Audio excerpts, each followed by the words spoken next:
Olá meninas, tudo bem? Tô de volta aqui, se Deus quiser agora mais assiduamente para gravar os vídeos e a gente conversar um pouquinho sobre as mulheres da Bíblia. Vocês sabem que nós aqui no canal Lar em Flor, nós sempre gravamos algumas coisas falando de algumas mulheres, algumas bem conhecidas, né? Outras não.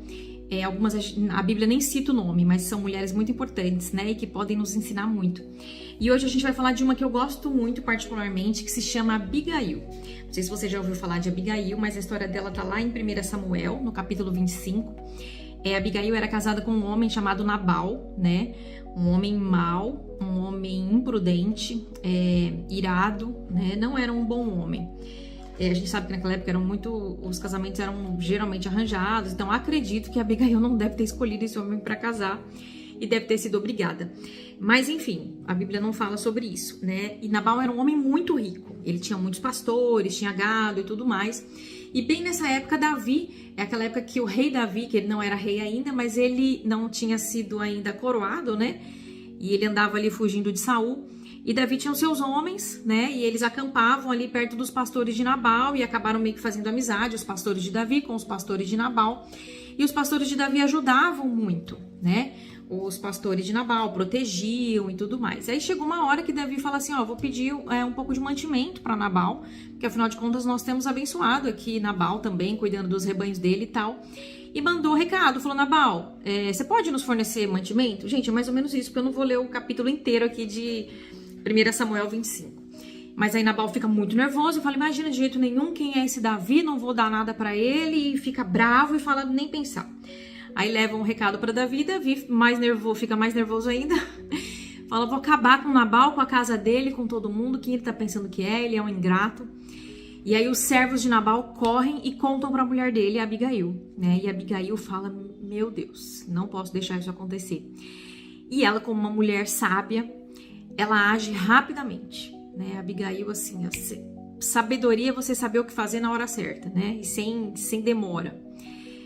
Ela corre, prepara muito mantimento, né? E pede para preparar bastante coisa, enche lá as mulas, os jumentos e vai ao encontro de Davi, né? E manda na frente o mantimento e depois ela chega e ela conversa com ele, ela se humilha, ela ajoelha, fala, me perdoe, ela chama a responsabilidade para si, ela fala, me perdoe, tá aqui tudo que você precisa, os mantimentos, tudo mais, não faça essa loucura, não mata Nabal, né, porque um dia o Senhor vai ser rei, e aí imagina carregar essa culpa nas costas, né, e de ter matado um homem dessa maneira, tal, e aí ela consegue convencer Davi, né, com aquela prudência, com aquela sensatez, com aquela lucidez de discernir o momento e saber o que fazer. E aí Davi fala assim para ela, eu vou ler só um versículo, lá em 1 Samuel, capítulo 25, né, versículo 32, fala assim, ó, Davi respondeu a Abigail, louvado seja o Senhor Deus de Israel, que hoje a enviou ao meu encontro. Graças a Deus por seu bom senso. Que você seja abençoada por me impedir de matar e me vingar com as minhas próprias mãos. Aqui ele fala, graças a Deus por seu bom senso. Tem algumas versões que ele fala, graças a Deus por seu juízo, por sua prudência, pelo seu bom conselho. Né? Então, assim, a gente viu que a Abigail, com um bom conselho, com a atitude correta, da maneira correta, ela conseguiu impedir que a casa dela fosse destruída e que o marido dela fosse morto e ela também, né? Poderia que viesse a morrer também. Então a gente aprende o que com Abigail, gente? Algo que tá bem escasso nos dias de hoje, né? Sensatez, prudência, lucidez. O diabo, ele quer roubar a nossa sensatez. Você já parou pra pensar nisso? Ele quer deixar a gente assim, zuretinha, sem raciocínio, né? Sem enxergar as situações com clareza. O que é sensatez? Sensatez é a capacidade de agir e decidir com bom senso, equilíbrio e visão lúcida das coisas. O que é a visão lúcida? Visão clara. O que é lucidez? Clareza mental. Visão realista de nós mesmas, das situações e das pessoas. Quantas vezes nós temos uma visão distorcida de nós, em primeiro lugar, né? A gente não tem muitas vezes percepção de nós mesmos, nós não nos enxergamos com clareza. Quem somos, como agimos, né? A maneira que a gente age com as pessoas, será que é correto a maneira que a gente fala, a maneira que a gente se porta, a maneira que a gente enxerga? Muitas vezes a gente não tem essa lucidez. né? A gente não tem essa percepção de nós mesmos. Lá, em 2 Timóteo, capítulo 4, eu vou ler com vocês aqui bem rapidinho, depois eu coloco o texto aí embaixo, tá? Fala assim, ó. Pois virá o tempo em que as pessoas já não escutarão o ensino verdadeiro, seguirão os próprios desejos e buscarão mestres que lhes digam apenas aquilo que agrada a seus ouvidos. Parece os dias de hoje, assim, que as pessoas querem ouvir só aquilo que agrada aos ouvidos, elas não querem enxergar a situação ou elas mesmas com realidade, né? A gente muitas vezes quer só ouvir aquilo que agrada aos nossos ouvidos. Paulo já falava sobre isso. E essas pessoas farão o quê? Rejeitarão a verdade e correrão atrás de mitos. Aí o que ele fala para Timóteo? Você, porém, deve manter a sobriedade em todas as situações, né? Paulo falou para Timóteo, você, mesmo que o mundo esteja louco, né, gente? Que tá mais ou menos assim hoje em dia, né? São muitas opiniões, são muitas vozes, são muitas teorias e tudo, inclusive de interpretações bíblicas, né? É sempre aquilo que convém, aquilo que é pro meu eu, aquilo que é bom para mim, né? Então o que ele fala? Você, porém, deve manter a sobriedade em todas as situações. Gente, o que é o contrário de sobriedade? Muitas vezes quando a gente pensa assim, o que é o contrário de uma pessoa sóbria? Uma pessoa embriagada. A gente pensa assim, né? Fulano tá embriagado, ele não tá sóbrio. Mas vocês sabiam que não é só a bebida que pode nos embriagar, né? Não é só a droga que tira a nossa sobriedade, ou bebida, ou alguma coisa assim.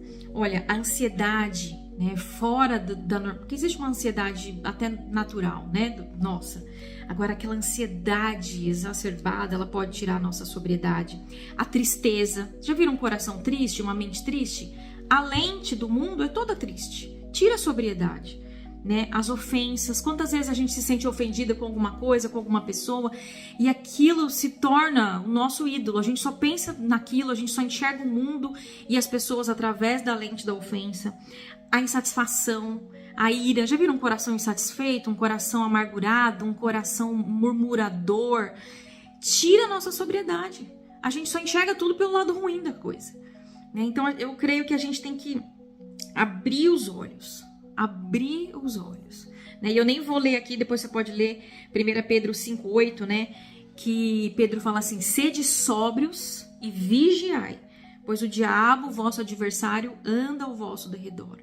Ou seja, sede sóbrios, abre os olhos, vigia, porque o diabo, o seu adversário, ele anda ao seu redor, querendo te enlouquecer, querendo fazer você ser dominado pela ofensa, pela amargura, pela tristeza, pela insatisfação, né? Pela baixa estima. Quantas vezes a nossa ótica de vida é da baixa estima? A gente sempre acha que as pessoas nos amam, que as pessoas não querem saber da gente, que as pessoas isso, que as pessoas aquilo. Ou às vezes a nossa lente é da soberba, a gente sempre acha que a gente é melhor que o outro, mais inteligente que o outro, mais capacitado que o outro, porque eu tenho mais coisas, é porque eu fui melhor, trabalhei mais e alcancei mais, fui mais rápido, né? Muitas vezes a nossa lente humana, ela não está clara. Já viram um óculos sujo? Pega o óculos de sol que ele tá todo embaçado, assim, que a gente foi pra praia, que você coloca assim, você não enxerga nada, né? A falta de sobriedade é isso, é a visão distorcida das coisas. E a Bíblia fala disso em muitos versículos, muito, sobre nós mantermos a sobriedade, sobre nós vigiarmos. Você vê que a Abigail foi elogiada, né? E Davi fala para ela, graças a Deus pelo seu bom senso, pelo seu bom conselho. Que nós sejamos aquelas que têm o bom conselho. Sabe quando a situação tá pegando fogo? A gente não precisa correr para dar uma opinião. Vamos orar, vamos entender. Que nós sejamos aquelas que dão a boa palavra, que traz luz. Fala assim, não, gente, calma, não é assim. Vamos pensar, vamos orar, vamos entender a vontade de Deus. Né? Quando a família tá ali, o marido tá com problema, os filhos estão brigando, um B.O.zão dentro de casa para resolver, que a gente não seja a primeira a reclamar, a primeira a murmurar, a primeira a falar, a primeira a ter raiva do outro, a primeira a falar, não, é isso mesmo, e querer esse pensamento de vingança, ou talvez de murmuração e de desistência. Não, que a nossa palavra seja a palavra de sensatez, de sobriedade, de calma. Vamos esperar, vamos ver o que Deus tem para nós, vamos ver o que o Senhor quer que a gente faça. Tem um remédio para isso na Bíblia. Mas como alcançar essa sobriedade, essa sensatez? A Bíblia também tem muitos remédios, muitas direções. Eu não vou ler todos os textos, mas eu acho que um bem importante aqui para a gente ler é de Hebreus 4:12, que fala aqui assim, ó, pois a palavra de Deus, ó o remédio, é viva e poderosa. É mais cortante que qualquer espada de 2 gumes, penetrando entre a alma e o espírito, entre a junta e a medula, e trazendo a luz até os pensamentos e desejos mais íntimos. Nada em toda a criação está escondido de Deus. Tudo está descoberto e exposto diante dos seus olhos, e é a Ele que prestaremos contas. Gente, então a palavra de Deus, aqui ó, a Bíblia, ela faz separação. E aqui fala, trazendo a luz até os pensamentos e desejos mais íntimos. Muitas vezes nós temos pensamentos, sentimentos, ótica, lente, que nem a gente está entendendo. Às vezes a gente está tão debaixo de uma lente suja, né, que a gente não está discernindo isso.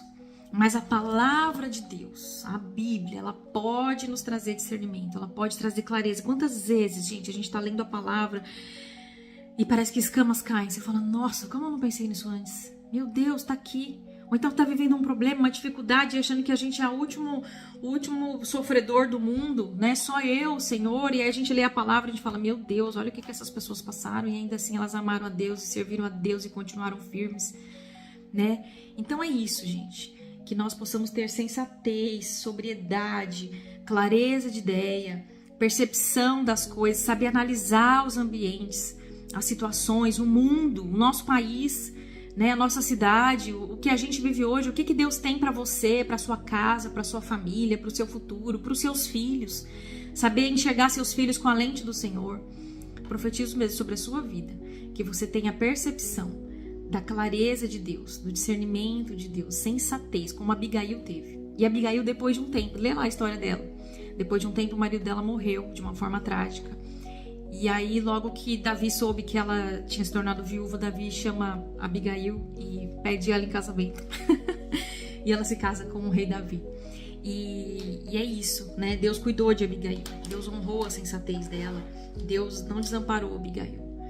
Amém, gente? É isso. Até a próxima. Desculpem o vídeo longo. Um beijo, fiquem com Deus.